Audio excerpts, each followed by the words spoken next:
Faltan un poquito menos de 13 horas para el acto eleccionario de mañana.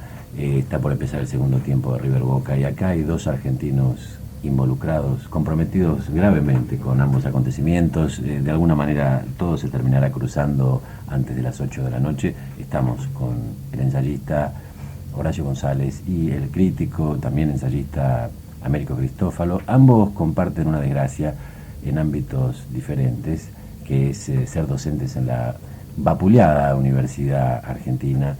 Hay algo de eso también en el último número del Ojo Mocho, revista de la cual Horacio González es uno de los responsables, en el último número, que está muy fresquito, acaba de salir ayer. Y nosotros, para que vean el nivel de oyentes que tenemos, ya tenemos a un lector que ha leído, por lo menos de este número, el reportaje a Fowil. Lo impresionó mucho. Sebastián del Centro se llama nuestro oyente, y le pide a Horacio que haga por favor algún comentario acerca de los pormenores de esa entrevista.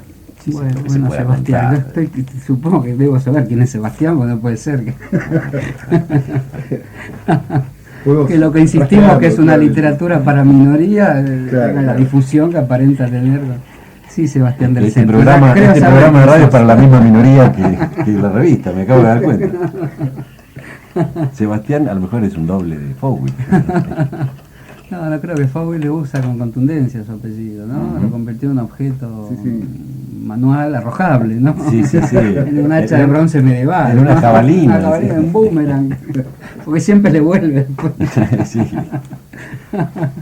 Bueno, ¿y qué nos puede contar? Bueno, en la revista hay una cosa que nunca hicimos hasta el momento, no solo la larga entrevista a Fowil, sino un conjunto de comentarios sobre Fowil. Entre paréntesis faltó el de América. Sí, faltó el mío. Por igual el interés que nos despertó alguien que trabaja, el artículo de Cristian Ferrer en ese sentido lo interpreta como un cierto uso del ultraje, ¿no? del conocimiento por la vía del ultraje, y en el artículo de Eduardo Rinesi Fowil aparece como portador de un original pensamiento político que va a buscar justamente en la masa más indeclarable de la política, no en la economía necesariamente, sino en las fuerzas más espurias. Espuria, que sería la materia del discurso, pero visto como algo espurio, ¿no? De modo tal de renovar de algún modo todo el pensamiento político dominante. Y la entrevista realmente es estremecedora por el uso del nombre propio, por el uso de la interjección exaltada del denuesto, y al mismo tiempo una gran agudeza. ¿Qué hacer y eso se le pregunta, ¿y qué hacer con Fowil, no? ¿Qué hacer con nuestro viejo amigo Quique? Por otro lado, yo tengo una larga relación con él, nunca amistosa, pero es alguien que pone en crisis toda la noción de la relación interpersonal, y que hace de esa crisis un motivo de reflexión literaria y política. Su versión de los años 60 de las más originales y quizás intolerables que he leído. Sale un artículo de él también con una especie de semblanza de militantes de aquella época, militantes que eran amigos de él, casi todos ellos desaparecidos, sobre todo en el caso de Daniel Oppens, sobre el cual ahora se vuelve a hablar últimamente, que es una interesante figura de la política universitaria de los años 60. Y bueno, Fowil yo personalmente lo considero uno de los grandes escritores contemporáneos, ¿no? En el sentido de problematizar la lengua nacional. Y al mismo tiempo siempre tuve presente a lo largo de la entrevista, no se habla de Piglia en esta entrevista, él por Fowil lo menciona al pasar, siempre tuve presente la polémica con Piglia en Diario de Poesía, que me pareció una de las grandes polémicas de los últimos años, polémica y resuelta. En el caso ese, de dos personas que tienen, no sé, en cuanto a mí, por ejemplo, su lector de ambos, siempre los consideré como algo así como el partido, como los que trazan cierta área donde uno juega sus partidos literarios y políticos, ¿no? Por eso esa polémica me incomodó, ¿no? Realmente sí, a mí me pasó exactamente lo mismo. Porque bueno, además uno se siente obligado imaginariamente a tomar partido. Imaginariamente, yo evité eso, pero siempre, después que lo vi varias veces a Piglia, nunca le hablé de eso, y queda una cosa que, como dijo un psicólogo argentino, lo no hablado. Y Fowil va contento por la vida después de haber hecho ese ejercicio de demolición, ¿no?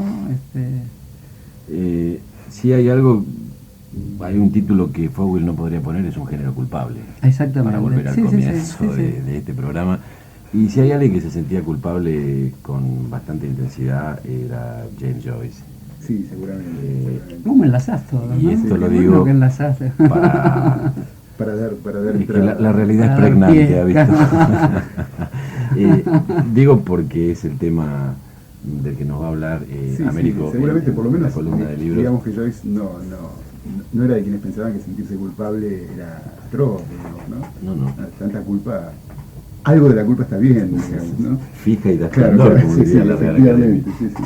Sí, es un texto que voy a leerles unos fragmentos de un texto que encontré que está en unos ensayos críticos de Joyce sobre Wilde, que me parece que es un texto ejemplar, ¿no? En el sentido de que trabaja primero con una zona muy biográfica de Wilde, va haciendo una especie de recorrido biográfico de Wilde, muy preciso, digamos, en muy pocas líneas, muy breve, muy sintético, pero de ningún modo, digamos, deja de dar una posición muy fuerte respecto de Wilde, digamos. Voy a leer algunos fragmentos y después en todo caso comentamos. Por favor. Es un texto de 1909, o sea que hacía muy poco tiempo que se había muerto Wilde. Wilde murió en 1901. Y es un texto que fue escrito en italiano y para ser publicado en un vespertino de Turín, ¿no? Con la ocasión del estreno de Salomé en Turín, de la obra de Wilde en Turín. Yo voy a leer algunos fragmentos del final del texto. Él viene recordando el episodio del juicio, del célebre juicio de Wilde. Entonces dice: cuando salió de presidio, matones al servicio del noble marqués de Queensbury lo esperaban. Fue acosado de casa en casa, como acosan los perros al conejo. Uno tras otro lo echaron de sus puertas, le negaron techo y pan, y al caer la noche Wilde terminó bajo las ventanas de su hermano, llorando y gimoteando como un niño. Digamos, me parece que Joyce apunta siempre, digamos, esto después lo recoge muy fuertemente Richard Ellman, que es biógrafo de Joyce y también de Wilde. Exacto. La idea de que en Wilde hay un ejercicio de la imitatio Christi, de la exposición en el sentido de ser chivo expiatorio, digamos, ¿no? El epílogo tuvo rápido fin y en realidad no vale la pena relatar los padecimientos del desgraciado escritor. Desde los barrios bajos de Nápoles hasta su humilde habitación del barrio latino, donde murió de meningitis el último mes del último año del siglo XIX. Realmente no vale la pena seguirlo como lo siguieron los espías franceses. Murió en el seno de la Iglesia Católica, añadiendo otra faceta a su vida pública al repudiar su temeraria doctrina. Tras haberse reído de los ídolos del mercado público, se hincó de rodillas, entristecido y arrepentido de haber sido el cantor de la divinidad del goce, y cerró el libro de rebelión de su espíritu con un acto de voto. Esta cosa impresionante, ¿no? El cantor de la divinidad del goce a un escritor que, como Wilde, efectivamente había de algún modo atravesado o construido incluso, digamos, toda una figura poética del hedonismo. Sí, del hedonismo, del esteticismo maldito, ¿no? Del elegantismo hedonista, etcétera, ¿no? Uh-huh. Tanto si era inocente como si era culpable de las acusaciones que contra él se formularon, no cabe la menor duda de que cumplió la función de chivo expiatorio. Su mayor crimen fue el haber provocado un escándalo en Inglaterra, y es sabido que las autoridades inglesas hicieron cuanto estuvo en su mano para convencerlo de que huyera antes de que dictara la orden de su detención. Un funcionario del ministerio, esto refiere al famoso episodio de que cuando termina el juicio, la noche en la que termina el juicio, le dejan abierta una posibilidad a Wilde para que escape a Francia, y él decide no escapar y efectivamente ir a la cárcel al día siguiente, digamos. Sí. Un funcionario del Ministerio del Interior declaró durante el juicio que solamente en Londres había más de 20.000 personas bajo vigilancia policial, pero que se les dejaba en plena libertad hasta que provocaban un escándalo. Las causas por las que el pueblo de Inglaterra condenó a Wilde son muchas y muy complejas, pero no fue la simple reacción de una conciencia pura. Cualquiera que analice los grafitis, los licenciosos dibujos, los gestos obscenos de ese pueblo, dudará mucho antes de calificarlo de limpio de corazón. Cualquiera que preste atención a la vida y al habla de estos hombres, tanto si se trata de soldados en su cuartel como de empleados de las grandes casas comerciales, dudará mucho que aquellos que lapidaron a Wilde estuvieran limpios de culpa. Nadie dice y nadie sabe cuáles fueron los pecados de Dorian Gray. Salté un fragmento, ¿no? Nadie dice y nadie sabe cuáles fueron los pecados de Dorian Gray. Aquel que los adivina los ha cometido. Y aquí nos encontramos con el verdadero pulso del arte de Oscar Wilde, el pecado. Se engañó a sí mismo hasta llegar a creer que era el evangelista de un neopaganismo ante un pueblo esclavizado. Puso sus cualidades características, que quizás sean las cualidades propias de su raza, agudeza, generosidad e inteligencia asexuada, al servicio de una teoría de la belleza que, a su juicio, debía devolvernos a la edad de oro y la alegría de la juventud del mundo. Pero si alguna verdad hay en sus subjetivas interpretaciones de Aristóteles, en su inquieto pensamiento, que procede antes por sofismas que por silogismos, en sus asimilaciones de naturaleza tan extraña a la suya, como las del delincuente con respecto al humilde, esta verdad es, esencialmente, la verdad inherente al alma del catolicismo. Bueno, ahora pone 2 puntos, ¿no? O sea, vamos a escuchar en Joyce, digamos, cuál es la verdad. Exactamente, Del catolicismo. exactamente. La verdad inherente al alma del catolicismo. 2 puntos. Que el hombre solo puede llegar al corazón divino a través de la conciencia de pérdida y lejanía que llamamos pecado.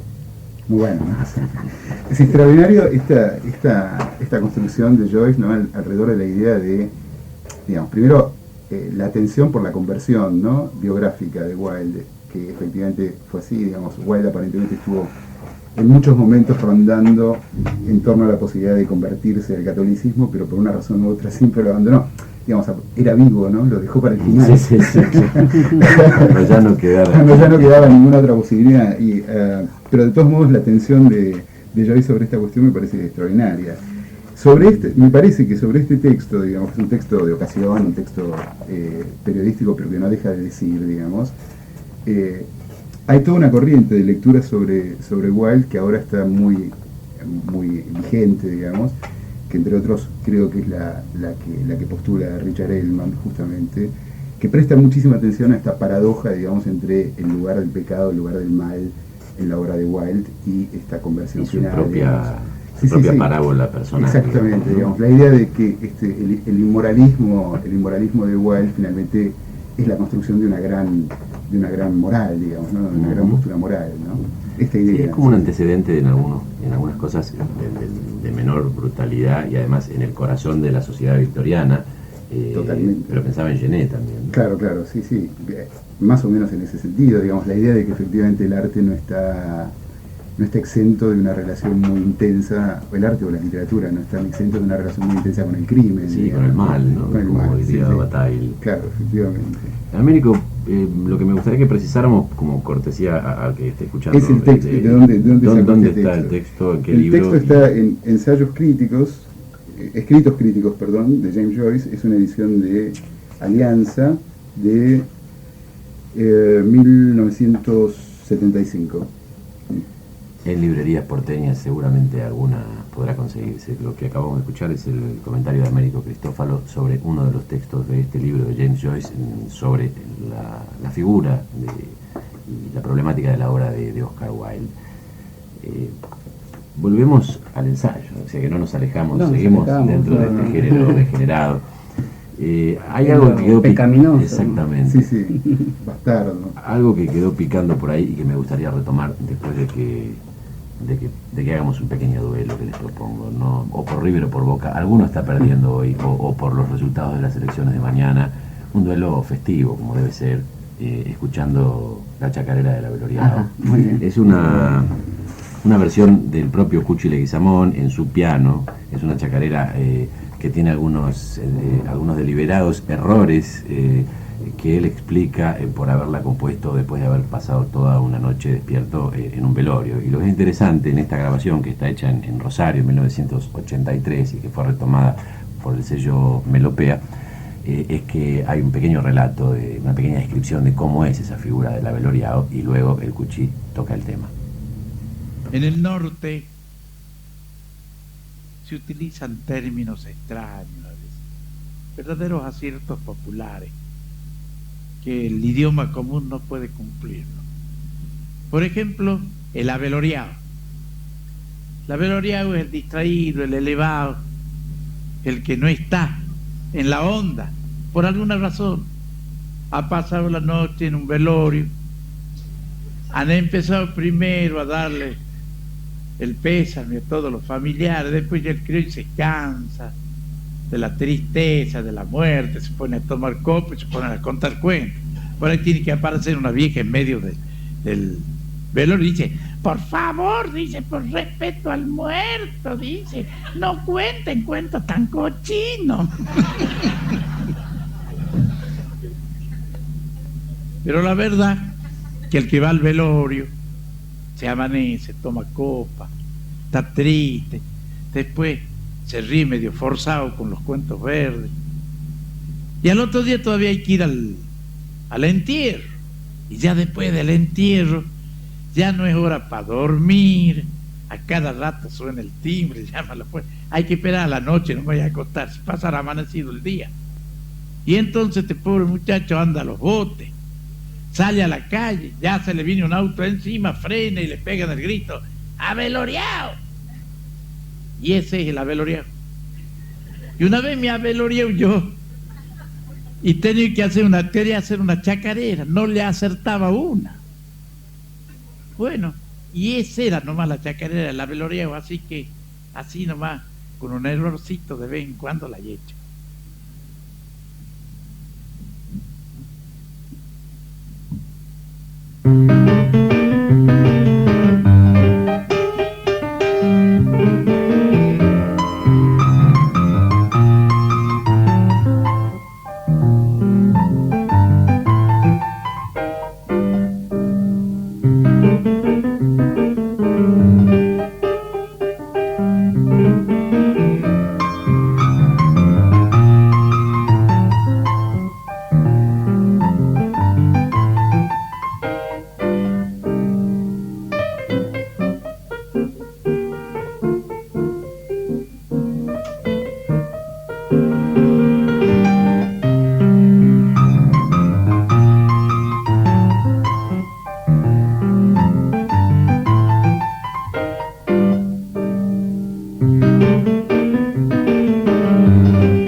La chacarera del aveloriao de y por el Cuchi Leguizamón, en una grabación que se hizo en un concierto en la ciudad de Rosario en 1983. Y estamos acá con dos deudos. Horacio González, Américo Cristófalo, los acompaño en el sentimiento y estoy con ustedes en toda condolencia. Estábamos hablando de las deudas, del duelo, del ensayo, de las culpas que arrastra el ensayista, y me gustaría que retomáramos una idea que quedó picando en algún momento, que está expuesta por Horacio González en el prólogo de uno de sus libros, que se llama La ética picaresca, que es la idea del uso de la glosa, una idea que González dice está muy desprestigiada dentro de ámbitos más o menos académicos o serios de la escritura, o del uso de la cita de otro autor, cuando esa cita no está entre comillas y con nota al pie y una delimitación clara.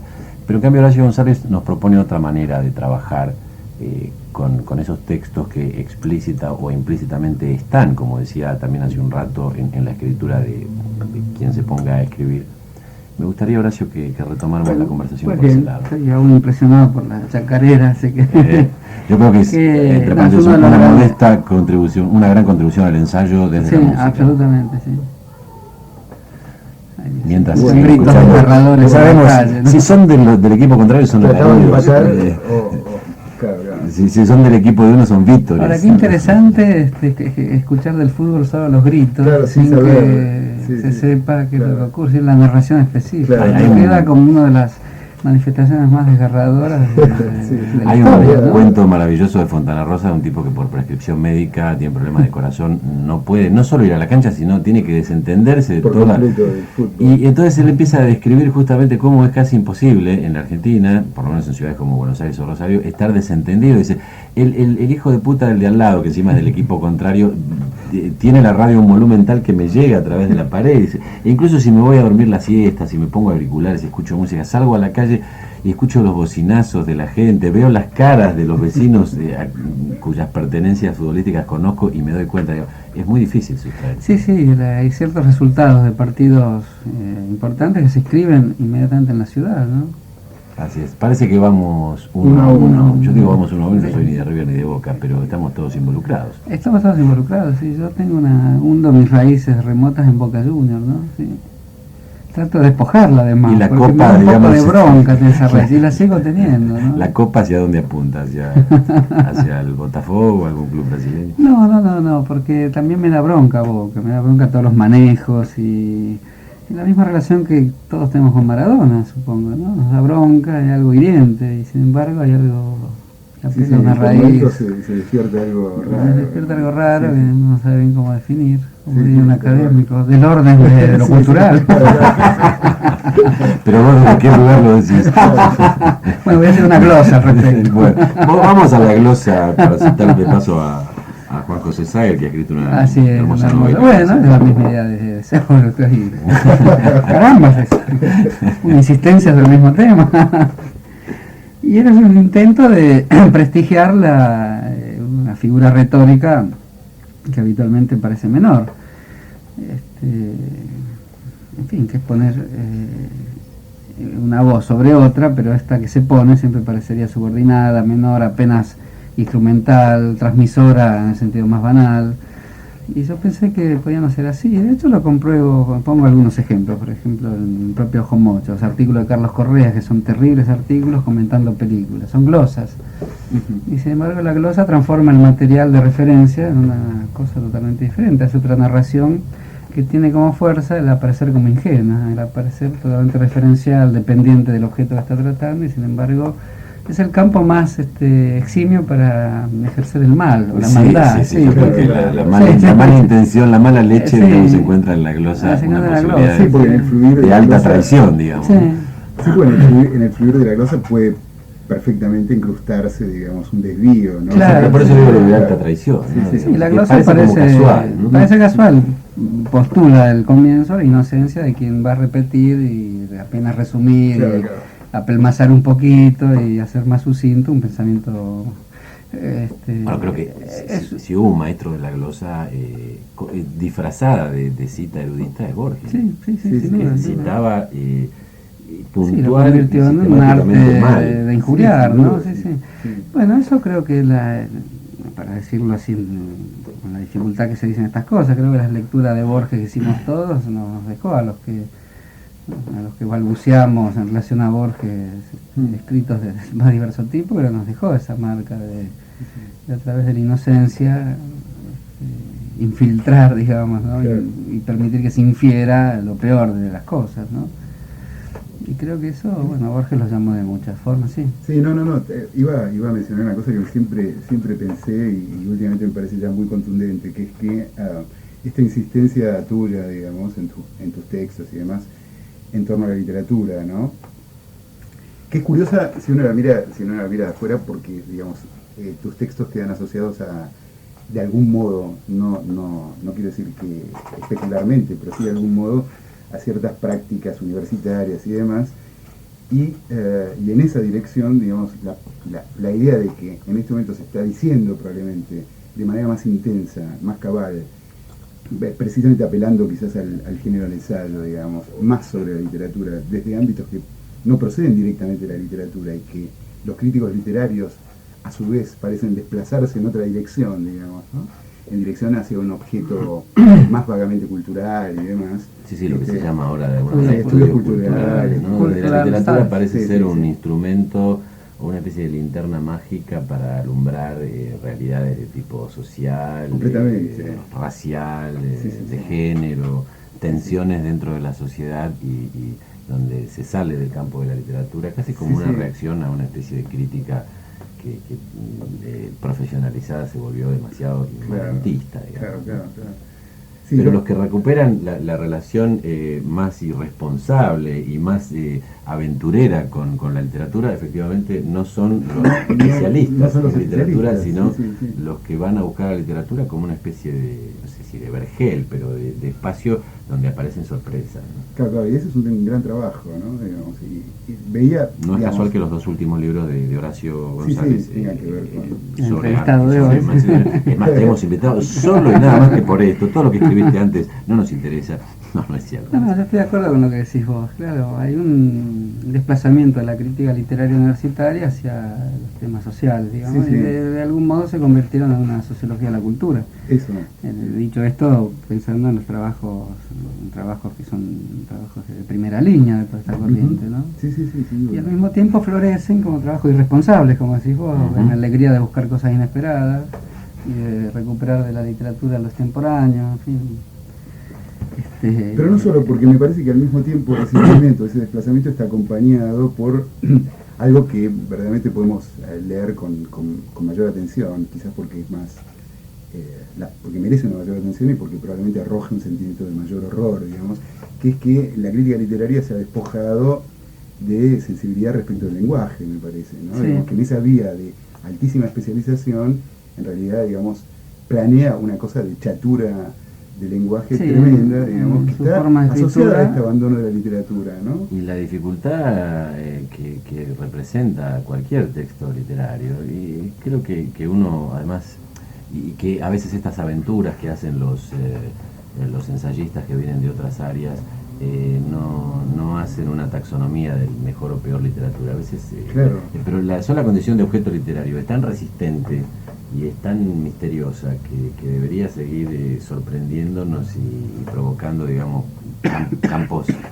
campos eléctricos lo suficientemente intensos, ¿no? Claro. Y pareciera que la costumbre, la burocratización, el hábito de disecar textos de quienes se han especializado durante mucho tiempo en la literatura, les ha obnubilado un poco esa relación que debería ser siempre un poco incómoda, en el mejor sentido de la Sí, palabra. sin duda. la expresión adecuada a ese temperamento es la que se escucha habitualmente en el mundo académico, es trabajar un tema, ¿no? Es un tipo de lenguaje que todos usamos, ¿para qué no, por qué no ¿Para qué decirlo? nos vamos a Porque- poner por fuera? Pero significa de algún modo la idea de esa exterioridad del crítico que maneja un canon, ¿no?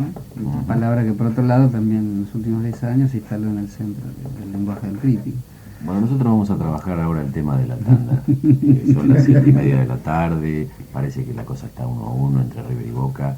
Nosotros acá creo que vamos perdiendo los tres, o estamos empatando, no sé cómo, en relación a nuestro objeto. Ya volvemos.